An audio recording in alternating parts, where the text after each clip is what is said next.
Buenas a todos, bienvenidos a un nuevo vídeo, feliz año lo primero porque este va a ser el primer vídeo de la temporada Aviario YouTube. Vamos a intentar, en este primer vídeo, digo intentar porque llevo varios días con un catarrazo de prácticamente que hemos empezado el año, con lo cual lo mismo hay que parar el vídeo unas cuantas veces por ataque de tos, pero hoy voy a intentar en este vídeo hablar acerca de la alimentación que voy a utilizar para la temporada de cría, que ya está muy próxima.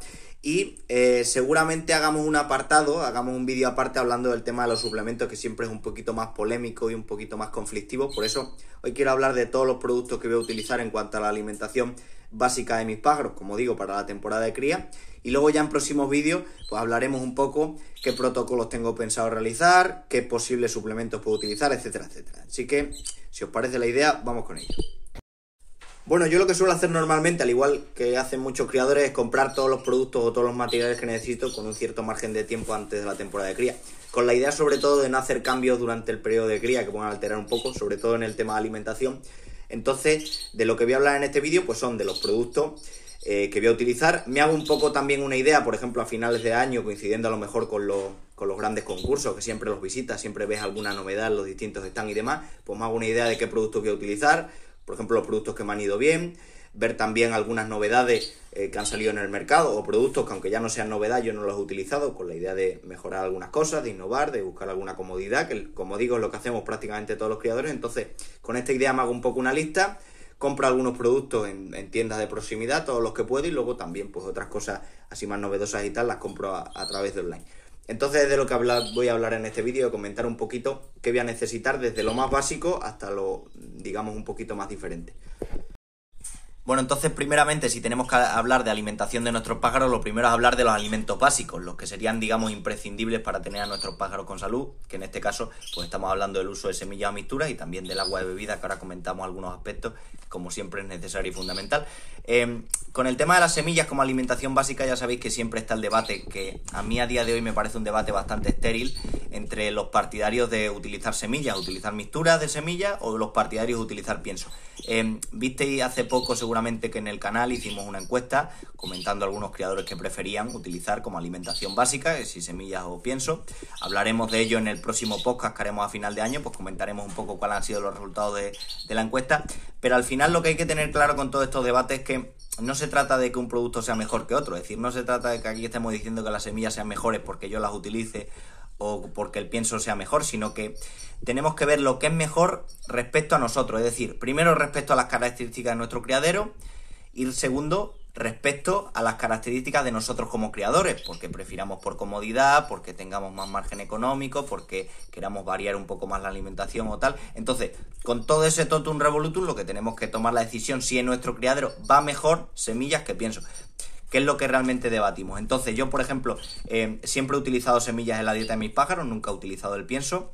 A modo de prueba sí que he probado alguna vez con él, pero bueno, experimentalmente, que tampoco quiere decir nada. Personalmente, en mis pájaros y a día de hoy, con las características que tengo yo como criador, prefiero seguir utilizando la semilla, pero como digo, el pienso también puede ser una opción perfectamente factible y conozco muchos compañeros que directamente, bueno, lo veis a través de distintos canales de YouTube, que directamente trabajan con pienso y agua y los pájaros van de fábula, otros criadores que han preferido seguir con el tema de la semilla, otros por el contrario que pasaron al pienso y luego por las razones que fueran volvieron al tema de la semilla, por razones económicas, por razones nutricionales, lo que fuera. El caso es ver qué va mejor en tu criadero o qué prefieres tú con las características como criador. Entonces, respecto al uso de las semillas, yo personalmente me gusta siempre tener dos fórmulas disponibles. Una, digamos, la fórmula más ligera, más simple, que sería el alpiste solo, que aquí sí que procuro intentar buscar un alpiste de la mayor calidad posible, porque al final es la base de la alimentación de mis pájaros. Entonces, tengo siempre la opción de tener alpiste solo, por ejemplo, cuando necesito rebajar un poco la mixtura que estoy utilizando, o por ejemplo que tengo animales muy gordos que necesito aportarles únicamente alpiste solo. Como alimentación básica la podemos utilizar sin problema. Y luego, la otra opción que utilizo es ya una mixtura ya formulada. Yo normalmente las mixturas me gusta que tengan una concentración de alpiste muy alta, desde luego a partir del 80%, una cosa así, y el resto, ese 20% restante, por ejemplo, pues lo aportamos con la utilización de semillas grasas, que puede ser por supuesto la perilla, que puede ser por supuesto la linaza, el cañamón, negrillo, como estáis viendo en este caso, también tiene algo de mijo. Claro, esto ha sido un tema importante también, porque con la subida de precios que hemos notado en todos los aspectos, pues desde luego una de las semillas que más utilizamos, que más nos gusta a los criadores para incluir en ese porcentaje proteico de la dieta, que es la perilla, pues hemos visto que los precios ha pasado de ser ya de por sí una semilla cara a ser una semilla realmente cara. Ha multiplicado el precio en muchos sitios por 3, por 4, por 5, con lo cual ha pasado a ser prohibitiva para muchos criadores, o muchos criadores, mejor dicho, han pasado a plantearse otro tipo de formulaciones. Yo muchas veces he utilizado la fórmula muy simplificada de un 80-85% de alpiste, incluso a veces un poquito más, y el resto con perilla, que puede parecer una mixtura muy simple, pero desde luego puede ser muy adecuada para cualquier aviario. En este caso, por ejemplo, vamos a utilizar también perilla, pero añadimos también otras semillas como linaza, como cañamón, como negrillo, hasta completar ese porcentaje. Esto como alimentación básica respecto al tema de las semillas. Respecto al tema del agua, que parece que normalmente no le damos mucha importancia. Yo utilizo normalmente agua del grifo, no hay ningún problema, pero sí que es cierto que podemos jugar un poquito en el agua al respecto. A mí personalmente, ya lo hablaremos cuando hagamos el vídeo de los suplementos, hablando de qué suplementos puedo o no utilizar dentro del agua, en este periodo, por ejemplo, al empezar la cría. Y luego personalmente sí que me gusta jugar con la acidificación en el agua. Yo desde que empecé a utilizar los acidificantes, que hace bastantes años, pues desde luego he tenido una mortalidad mucho más reducida en el aviario, y en parte lo achaco también a la conservación del agua. No nos habíamos percatado, ha pasado en la mayoría de animales, que nos habíamos centrado mucho en el tema de la alimentación, cuando uno de los focos también de contagio y de transmisión de enfermedades es precisamente el agua. Entonces, a mí personalmente sí que me gusta acidificarla. No lo hago todo el año, le suelo suministrar a los pájaros siempre agua del grifo tal cual, normal, pero sí que es cierto que en periodos, por ejemplo, que hay mucha humedad, como es este año hasta ahora, y alternando durante el periodo de cría o en épocas sobre todo de mucho calor, sí que acostumbro a suministrar un acidificante también en el agua, pero si no, un agua normal, con la mixtura o con las semillas normales y tal cual. Bueno, una vez que hemos hablado de alimentación básica, ¿podríamos mantener o podríamos criar los pichones con esa alimentación única y exclusivamente de mixtura y agua? Hombre, yo personalmente nunca he sido capaz de criar a mis canarios solo con mixtura y con agua. Los canarios no me aguantarían, pero sí que es cierto que, por ejemplo, con el caso de los diamantes mandarines, que los tengo en la voladera, que son bastante más rústicos, directamente muchas veces ni le suministro pasta, y con semillas de mijo y agua sacan adelante en las nidadas, con lo cual sí que es cierto que podríamos criar de alguna manera con este sistema, pero desde luego la productividad sería mucho más baja con nuestros canarios. Entonces sí que es cierto que hay que incorporar otros elementos para, sobre todo, pensando en la dieta de los pichones y pensando en el desarrollo de los pichones. Entonces ya tenemos por un lado la alimentación básica, y ahora hablamos de otros elementos más complementarios, el tema de la pasta de cría y el tema del gris. Bueno, respecto a las pastas de cría, hasta que estáis viendo una pasta de cría mórbida, que la utilizo yo también juego con otras pastas. A fin de cuentas, yo utilizo la pasta como les pasa a muchos criadores, es decir, por un lado la utilizo de forma, digamos, complementaria, como alimentación complementaria en un comedero aparte, que en este caso, por ejemplo, utilizaría esta, y luego también la utilizo como un ingrediente más en la mezcla que utilizo para alimentar a los pichones o cuando los pájaros tienen pichones. Con las pastas de cría muchas veces nos hemos quedado con ideas erróneas que las hemos ido transmitiendo casi de generación en generación. Primeramente, el término de pasta de cría, que lo utilizamos coloquialmente, no es del todo ya exacto, porque la mayoría de criadores las utilizamos incluso prácticamente durante todo el año. Otro término también erróneo respecto a la pasta de cría. Hombre, pastas de cría tenemos en el mercado muchísimas, pero sobre todo hay que dividirlas por un lado en las que llamamos pastas de cría seca y pasta de cría mórbida.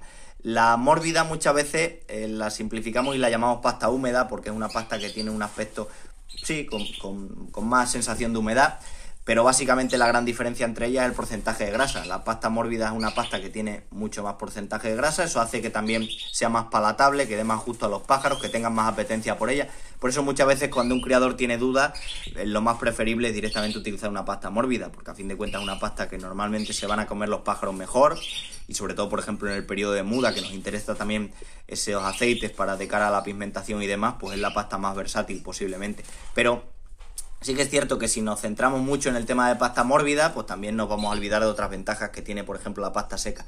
Yo lo que suelo hacer es incorporar la pasta mórbida. En este caso, este año voy a trabajar con esta marca. Estáis viendo marcas durante el vídeo. pues de algunos productos, porque evidentemente no me voy a poner a tapar cuál es la marca que utilizo, y aparte que es una información de cara al creador, pero que sepáis que aquí no hay ningún interés comercial por parte de ninguna marca me ha pagado nada. Yo todos estos productos me los he pagado por mi propia cuenta, y al final, pues bueno, al igual que veis marcas en otros creadores, pues también veis marcas aquí. Si lo que se trata es de decir simplemente lo que vas a utilizar, no decir que esto es lo mejor que hay y lo de otros creadores no lo es. Entonces, yo personalmente este año voy a utilizar esta marca. El año pasado no la utilicé, la de Ornicomple la utilicé hace por lo menos hará 3 o 4 años, pero no me fue mal con ella, utilizando la mórbida, y en este caso pues voy a aprovechar también la mórbida y la seca que tiene. La mórbida, como digo, la incorporo por norma en un comedero aparte, como complemento durante todo el periodo de cría, salvo que tengas algún pájaro con obesidad y tal. Y luego la seca es la que suelo utilizar añadiéndola a la mezcla que utilizo para los pichones, con lo cual ahora cuando hable de qué utilizo para dar como papilla, digamos, a los pichones, pues voy a hablar también un poco acerca de ello. Bueno, ahora vamos a hablar de otros complementos, que en este caso sería el gris, el complejo mineral, y también la utilización del hueso de jibia. Respecto al hueso de jibia, yo lo desterré un poco del criadero desde hace unos cuantos años, porque realmente el hueso de jibia no es un elemento necesario para los pájaros, aunque siempre decimos, nos quedamos un poco con la idea clásica de que el pájaro tiene que tener siempre en su jaulita las semillas, tiene que tener el agua, tiene el hueso de jibia para recortarse el pico y para aportarle calcio. Sí es cierto que el hueso de jibia tiene un aporte de calcio muy alto, pero el calcio también lo podemos incorporar en la dieta a nuestros pájaros de muchas maneras. De hecho, la mezcla de semillas hay muchas semillas que tienen un porcentaje de calcio muy alto. La pasta de cría también lo podemos incorporar. En el gris, yo personalmente a través del gris incorporaba prácticamente todo el calcio que utilizaba para los pájaros, pero sí que es cierto que desde que volví con el hueso de jibia, pues he notado, y lo he notado también en el criadero de otros compañeros que visito, que he notado que el porcentaje de puestas también resulta un poquito más alto. Entonces, no lo achaco directamente a utilizar hueso de jibia, no estoy diciendo aquí que por utilizar hueso de jibia vamos a tener un porcentaje de puestas más alto, porque sí que es cierto que influyen muchos factores, pero lo que sí es cierto es que, bueno, un elemento que desterré y que a día de hoy vuelvo a tener también como complemento en las jaulas de los pájaros. Entonces, el hueso de jibia lo incorporo también. Y luego, respecto al gris, yo lo que suelo trabajar es con gris de este tipo, con gris de conchilla. El gris sí que lo incorporo todo el año a mis pájaros, a la mezcla. Y lo que sí que juego un poco con la utilización del carbón activo o no, según el carbón vegetal, según qué periodo.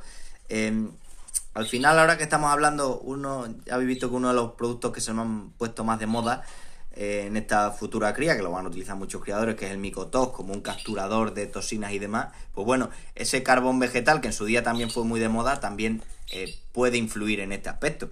Con lo cual, lo que dijimos un poco en el podcast que hicimos hablando de ello, no estamos diciendo que ese producto no sea bueno, ni mucho menos, pero sí que es cierto que hay otras sustancias que pueden servir también para capturar este tipo de sustancias tóxicas, que muchas veces no mencionamos, y por ejemplo una de ellas es el tema del carbón. Yo el carbón lo suelo añadir también en esto, pero bueno, cuando me interesa que los pájaros pigmenten un poquito mejor, pues lo quito y de vez en cuando lo incorporo. Lo único que no siempre lo incorporo directamente al gris, lo puedo incorporar también a la pasta de cría y los pájaros también lo comen. En poquita cantidad, porque a fin de cuentas también nos puede quitar mucho de pigmentación y de algunos nutrientes, pero bueno, puede ser un elemento también que nos tenemos que plantear. Bueno, pasamos ahora al tema de otros complementos, como pueden ser frutas y verduras. Siempre decimos que son un elemento interesante. Aquí puede surgir también un debate parecido al que hemos dicho con el tema del hueso de jibia, es decir, siempre decimos que frutas y verduras para aportar vitaminas y minerales. ¿Esas vitaminas, esos minerales, lo podemos incorporar a la dieta a través de suplementos? Es cierto, con matices, pero de todas maneras con las frutas y verduras siempre es bueno, considero que es bueno que juguemos. Hay muchos criaderos ya a día de hoy que directamente no trabajan con frutas ni verduras y no les tiene por qué ir mal en ese sentido. Lo único que, digamos, sería una nutrición un poquito menos tradicional que la que acostumbramos a utilizar con los pájaros, pero el uso de frutas y verduras no solo por un tema nutricional, no solo por aportar ciertas vitaminas, ciertos minerales, sino sobre todo con la idea de que los pájaros tengan una capacidad de variar también por refrescarlos, una capacidad también porque tengan comportamientos de pica, una capacidad por, bueno, al final es un disfrute para ellos también aprovechar estos elementos. Entonces yo personalmente con frutas y verduras lo que suelo hacer es las incorporo unos 2 días por semana, Normalmente de fruta, mi preferida en este caso es la manzana. Aquí sí que es cierto que tenemos que jugar también un poco con el tema del doré, que a ver si al final del vídeo me acuerdo y hablo un poco acerca de estos aspectos, de cómo influye también en la pigmentación, pero bueno, sobre todo la manzana como fruta. Y luego como verdura, pues intento jugar un poco. Aquí estoy viendo, por ejemplo, pimiento, les pongo también lechuga, les pongo coliflor en ese sentido. De todas formas, con la fruta no solo hay que pensar en nutrición, sino hay que pensar, como digo, en más aspectos, pero no solo hay que pensar en incorporarla directamente a los pájaros y ya está, que muchas veces lo que pensamos es incorporar fruta y verdura unos 2 días por semana y demás, sino que al final son productos muy versátiles, es decir, a la mezcla, por ejemplo, que utilizamos para los pichones, le podemos incorporar ciertas frutas y verduras para hacerla más apetecible o para hacerla, digamos, hidratarla un poco más. Simplemente con una picadora, por ejemplo, trituramos el brócoli y el brócoli mejora muchísimo las pastas de cría. O podemos utilizar otras frutas que, por ejemplo, se nos vayan a poner malas. Aquí es jugar un poquito con ello, pero hay que tener en cuenta que son un elemento complementario, desde luego, que no podemos abusar, utilizarlo todo el día con ellos, pero sí que es cierto que es muy versátil también en las presentaciones que podemos utilizar, no solo directamente, sino, por ejemplo, incorporada también a la pasta, podemos jugar mucho y podemos variar y tener mucha variedad de pastas diferentes hechas por nosotros mismos, incorporando pues según qué verduras y según qué frutas utilicemos cada día. Bueno, el tema de suplementos ya hemos dicho que vamos a hacer un vídeo aparte porque tiene un poquito más de miga. Y luego el tema de la alimentación que le damos a los pichones. Desde que nacen los pichones, pues le ponemos a disposición de los padres para que embuchen una mezcla. La mezcla suele ser básicamente un elemento que aporte proteína, un elemento hidratante, lo cual puede ser perfectamente un cuscús con huevo cocido rallado, que es lo que solía utilizar mi padre antiguamente, pero yo, por ejemplo, lo que utilizo. Una base de pasta seca, en este caso. Como elemento hidratante, personalmente siempre he trabajado con el cuscús, alguna vez he trabajado con el roux. Seguramente los productos que a mí personalmente más me gusta sea el cuscús directamente, o bien trabajar con las típicas perlas mórbidas también. Ya hay otros elementos en el mercado.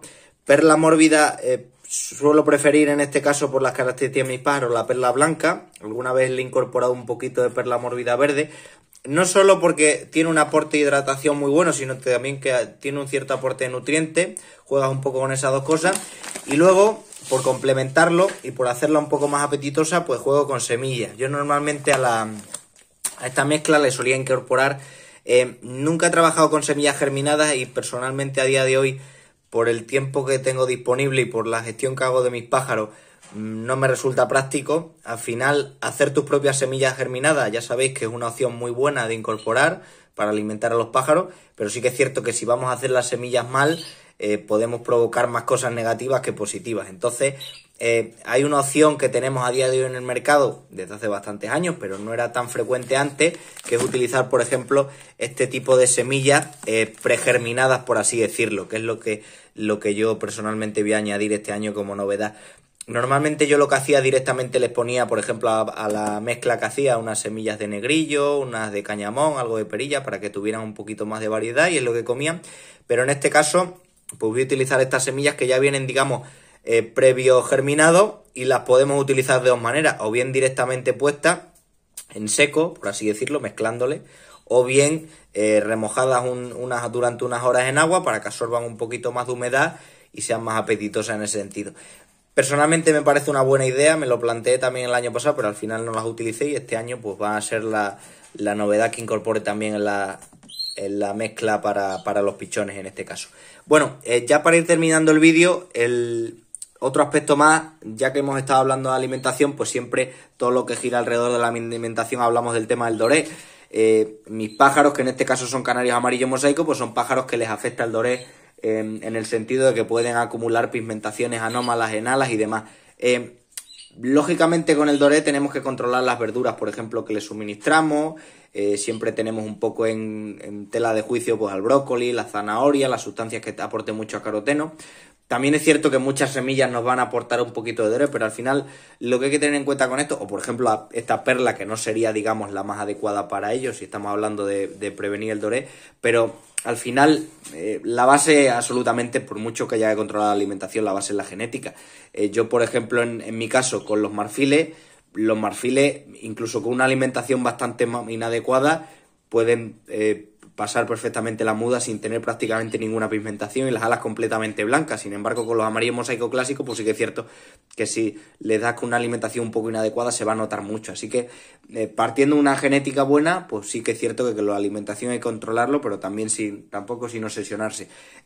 Al final, con todo esto de la alimentación que hemos estado viendo, yo personalmente soy partidario de que a los pájaros son amantes de la rutina y los animales en general son amantes de la rutina, de comer todos los días lo mismo, y no se trata exactamente de darle alpiste y agua a los pájaros y punto, sino de utilizar alimentos que sean de forma protocolaria. Es decir, yo por protocolo en la cría voy a utilizar esto y esto y esto y lo mantengo, y creo que es la filosofía más adecuada para todos los criadores también. O sea, permitirte un protocolo con todas las ideas claras de lo que van a tomar y aparte añadiendo pues el tema de algunas licencias como puedan ser, pues por ejemplo, añado determinada verdura, en este caso hoy a la pasta, o hoy voy a jugar y añadirle otra semilla, es decir, ciertos márgenes. Pero creo que al final es lo que funciona, porque es como las dietas en las personas. O sea, podemos hacer una dieta súper estricta a una persona para que adelgace muy rápido, pero que a fin de cuentas esa persona tiene tentaciones de alimentación, pues a veces es preferible hacer una dieta más flexible en el sentido de que yo tengo un protocolo de lo que como y si por casualidad un domingo salgo, me tomo 2 cervezas y me tomo un chuletón, pues permitirme ese margen, ¿no? Pues al final con los pájaros yo creo que hay que jugar con la misma idea. Un protocolo de la comida, la alimentación que van a tener, pero siempre pues pudiendo tener un cierto margen para incorporar algunas cosas a la dieta. Así que nos vemos en próximos vídeos, ponéis en los comentarios qué os parece y en el próximo vídeo hablamos del tema de la suplementación.